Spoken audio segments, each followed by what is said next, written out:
কাশী মানেই এক রহস্য, কাশী মানেই এক অলৌকিক অনুভূতি। আর সেই বাবা বিশ্বনাথের ধামেই এক অদ্ভুত দৃশ্য দেখা গেল, যে দৃশ্য বিজ্ঞানের যুক্তিকেও হার মানবে ভক্তদের ভক্তির কাছে, ভক্তদের আবেগের কাছে। আকাশের চাঁদ আর মন্দিরের শিখর মিলেমিশে এক হয়ে এক মায়াবী মুহূর্ত তৈরি করলো। সম্প্রতি সোশ্যাল মিডিয়ায় ভাইরাল হওয়া এই ছবিগুলো দেখে মনে হচ্ছে যেন স্বয়ং দেবাদিদেব মহাদেব তার জটায় চাঁদকে ধারণ করে ভক্তদের দর্শন দিচ্ছেন। মন্দিরের সোনালী শিখরের উপরে এক ফালি বাঁকা চাঁদ, যেন মনে হচ্ছে কোনো শিল্পী তার ক্যানভাসে ছবি এঁকেছেন। কিন্তু না, বেনারসের আকাশে ঘটে যাওয়া এক বাস্তব সুন্দর চিত্র। যারা সেই সময় মন্দিরের চত্বরে বা গঙ্গার ঘাটে উপস্থিত ছিলেন তারা নিজেদেরকে ভাগ্যবান মনে করছেন।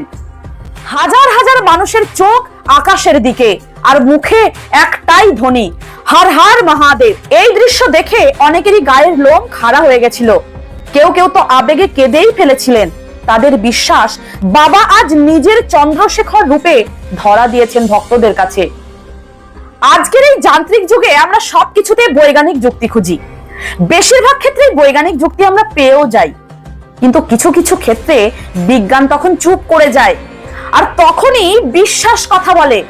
কাশীর আকাশে এই দৃশ্য আমাদের সেই পরম সত্যিটাই মনে করিয়ে দিল। মহাদেব যেমন নীলকণ্ঠ হয়ে বিষ পান করেছিলেন, আবার তিনিই চাঁদকে মাথায় ধরে স্নিগ্ধ শীতলতা ছড়িয়ে দিয়েছিলেন। এই ছবিটাই যেন সেই শান্তির বার্তাই বয়ে আনলো। এটা কি শুধুই কাকতালীয়, নাকি ভোলে বাবার কোনো ইঙ্গিত? যাই হোক না কেন, দিন শেষে এই দৃশ্য আমাদের মনে প্রশান্তি এনে দেয়। তাই সবাই মিলে বলি, জয় বিশ্বনাথের জয়।